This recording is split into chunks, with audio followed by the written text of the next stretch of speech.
Bonsoir les amis, je reviens pour une nouvelle vidéo.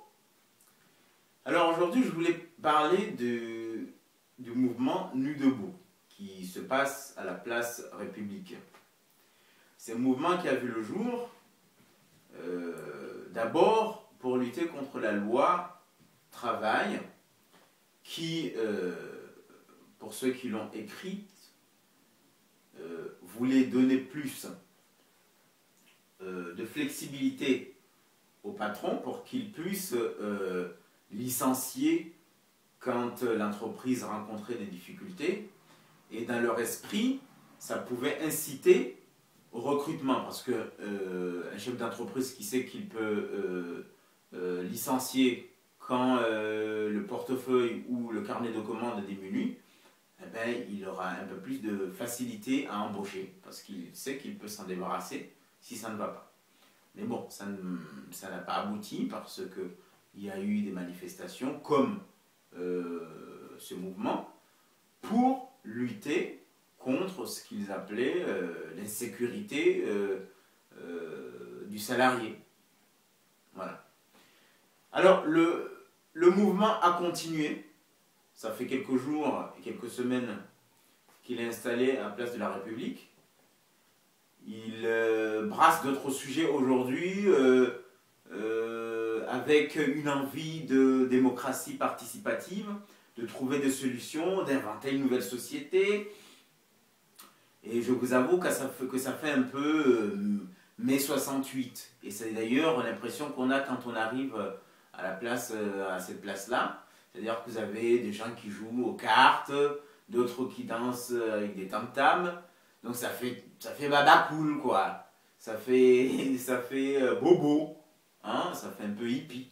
Mais quand vous rentrez à l'intérieur, vous trouvez quand même beaucoup de gens qui débattent de sujets très sérieux, des questions très sérieuses. Et c'est quand même très intéressant. Voilà. Il y a aussi une chose qui vous frappe quand vous arrivez, c'est que vous n'avez pas beaucoup de gens qui viennent de la banlieue. Alors vous allez me dire, mais les gens de la banlieue, ça veut dire quoi? Comment on les reconnaît? Est-ce que c'est marqué? C'est écrit sur la tête? Bon, je pars du principe qu'en banlieue, on voit un peu plus de gens issus de l'immigration, des Noirs et des Arabes, pour parler clair. Là, j'avais que des Blancs. Ces Blancs-là, à mon avis, ils font partie, en tout cas par rapport aux sujets qui sont soulevés, ils font partie de cette jeunesse précaire qui fait des études et qui a du mal à trouver un CDI ou à trouver un emploi stable pour pouvoir se projeter. Voilà, il y a beaucoup de générations Tanguy aujourd'hui. Alors, le mouvement essaie de s'élargir dans la banlieue. Mais, force est de constater que ça a du mal à prendre. Et la question est soulevée par-ci par-là. Pourquoi ça a du mal? Pourquoi il n'y a pas beaucoup de banlieusards, pas beaucoup de Noirs et d'Arabes? Et là, moi, j'ai mon analyse là-dessus et c'est ce que j'essaye de vous faire partager. Alors, moi, cette non-identification ou cette sous-représentation de la banlieue dans ce mouvement, je fais un parallèle, par exemple, par rapport au black féminisme aux États-Unis. C'est-à-dire le black féminisme qui a vu le jour dans les années 70 en parallèle ou au sein du mouvement des droits civiques. C'est le mouvement de femmes qui, parallèlement au féminisme blanc, essaie de dire que le féminisme général ou blanc, c'est un féminisme qui ignorait les problèmes qui les concernaient elle-même en tant que noire. Et surtout que ce féminisme était encore traversé par les problèmes raciaux, les discriminations. Voilà. Il y avait ce côté-là, mais aussi l'idée de dire que nous, les Noirs, en plus de cumuler les problèmes de discrimination parce qu'on est une femme, on cumule d'autres soucis comme le fait d'être noir. D'autres stéréotypes qu'on nous colle, du genre la femme noire c'est une femme toujours en colère, femme au foyer, qui ne peut faire que pondre des gosses. Voilà. Donc, il rajoute à la discrimination en tant que noir, en tant que femme, au problème lié au genre, il rajoute à cela d'autres soucis qui sont liés à la couleur. Voilà. Donc, oui, un problème commun, le fait d'être femme, mais les autres ont d'autres problèmes au-delà du fait d'être femme comme les femmes blanches. Aujourd'hui, vous pourrez prolonger ce black féminisme, ce féminisme noir, en Occident en général, en France par exemple, des femmes, et là je vais prendre juste le cas de l'hypersexualisation de la femme, c'est-à-dire les femmes à qui on renvoie un stéréotype de femme, le dictat de la mode, qui voudrait que la femme idéale doit être une femme grande, mince, avec des critères spécifiques, de beauté, et qui sont dictés par l'industrie de la mode. D'accord? Mais les femmes noires cumulent encore, à côté de cette hypersexualisation, parce qu'elles aussi, c'est des femmes, elles cumulent encore le fait qu'on ne les reconnaît même pas en tant que femmes, du fait que elles n'ont pas les cheveux qu'il faut, parce que ce n'est pas les cheveux lisses, d'accord? Le nez n'est pas assez fin, aussi, et la couleur de la peau, d'accord? Ce qui fait qu'aujourd'hui, vous allez trouver des femmes qui vont se dépigmentaliser, qui vont porter des perruques, voilà. Et ces femmes-là ne sont quasiment pas représentées, ne serait-ce dans cette mode-là ou dans ce genre de choses.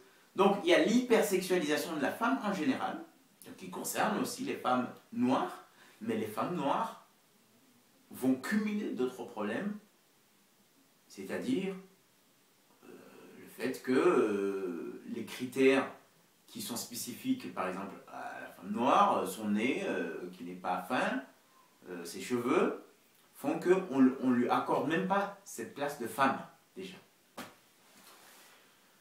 Donc, même problème. Ce n'est pas même problème. Oui, ils subissent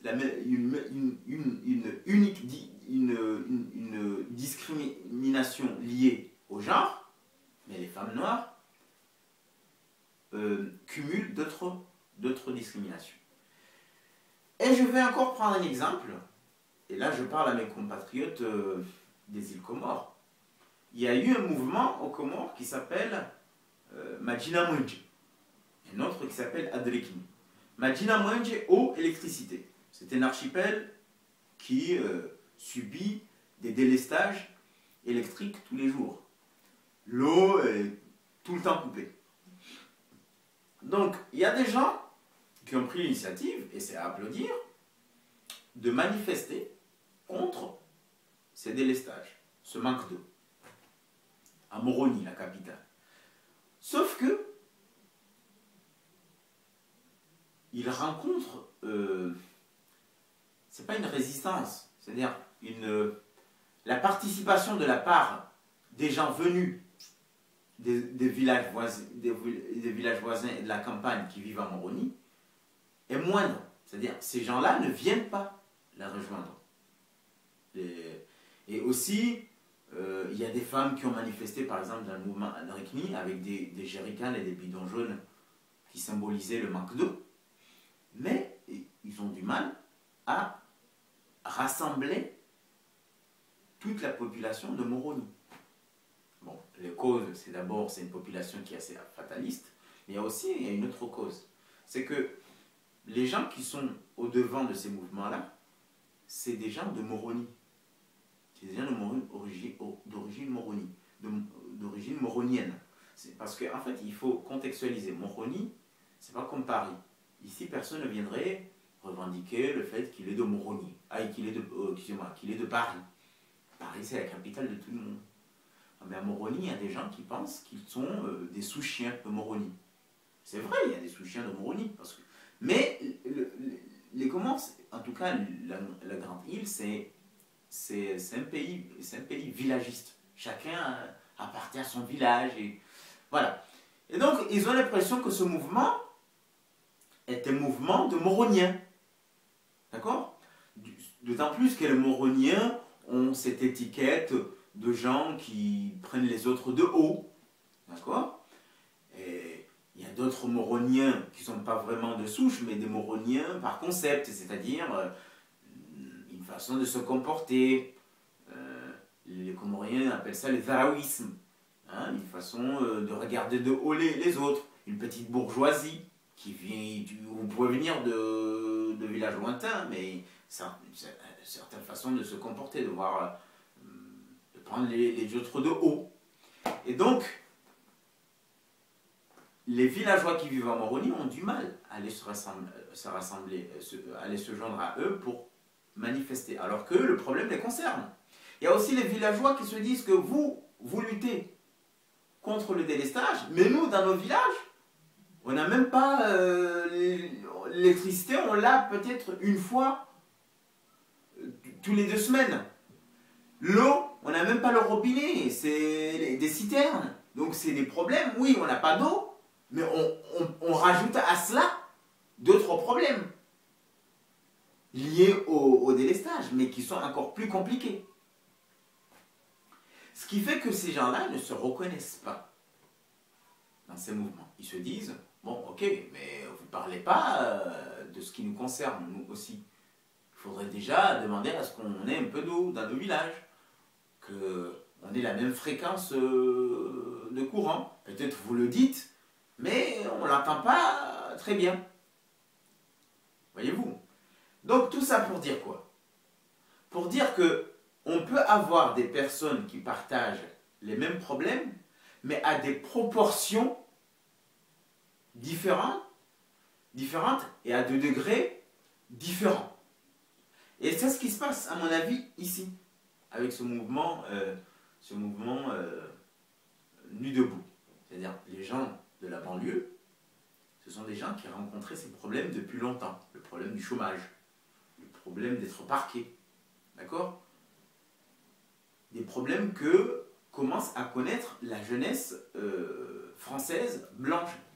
Il y a une mondialisation qui fait qu'il y a de moins en moins de boulot et ça commence à les frapper. Ça commence en Espagne, ce mouvement-là, en Grèce, et là, ça arrive en France. La jeunesse française commence à connaître cette précarité.